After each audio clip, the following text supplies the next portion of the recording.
Hey guys, what's up? It's Rygar the Destroyer, and today we're going to be taking a look at the Red CQC Spartan from Halo Reach.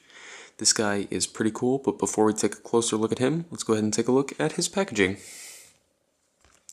Here it is, it's just the standard Halo Reach packaging. It's got Halo Reach, or Reach getting glassed in the background here, and on the back it shows the other figures that were in this wave. So let's get back to the figure, which is the important part, of course.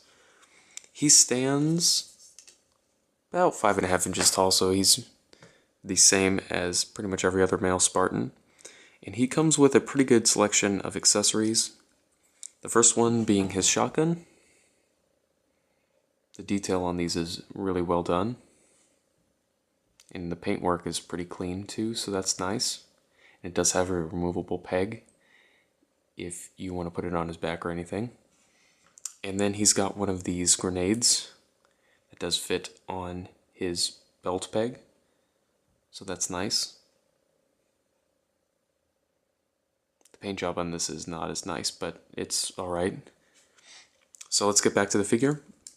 He has pretty much the standard set of articulation that all of the male Spartans had, but we'll go ahead and go over it. A double ball peg in the head, which gives him a great range of motion. He can look up, down, give him a little bit of personality by tilting his head. Can spin it, of course, so that's nice. He's got ball hinged shoulders that do swivel 360. He's got ball hinged elbows that give him about 45 degrees of movement, which isn't great, but it does work. And it does swivel in the bicep and in the forearm. He has a ball hinge wrist, which with a pretty good range of motion, and again, that does swivel in the forearm and in the hand. He's got what feels like a ball peg in the chest, and that gives him a pretty good range of motion, pretty much anything you would need. Then he's got in his upper hip a swivel that lets his leg kick forward and back, and then on the outside of that, I think it's some type of ball peg, but I'm not entirely sure. But that does let his legs swing out and go back in, and you can also twist it, so that's nice. He's got a ball hinged knee, or maybe it's just a hinge with a swivel. Either way, it doesn't give him very good range of motion. This was an early wave figure. I think they did eventually improve on that, but for now, he did not have, or for the time he was released, he did not have very good movement in his legs. Of course, there is a swivel.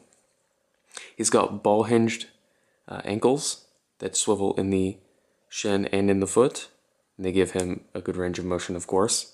And then in the toe, he's got a ball peg that does swivel, so if you need that, you have it. Overall, this guy's painted fairly well. I don't see any major problems. They've got everything on there that I could think of, so that's nice. I would say, as far as like desirability, if that's even a word, I don't even know, it's kind of late. This guy's not high on the list. If you like this armor, he, is worth picking up. If you like Red Team, he's worth picking up. It's not that he's not a good figure, but, you can easily pass him over since he's just another multiplayer Spartan. But anyway, if you have any comments or questions, leave them down in the comment section below, and I'll see you later.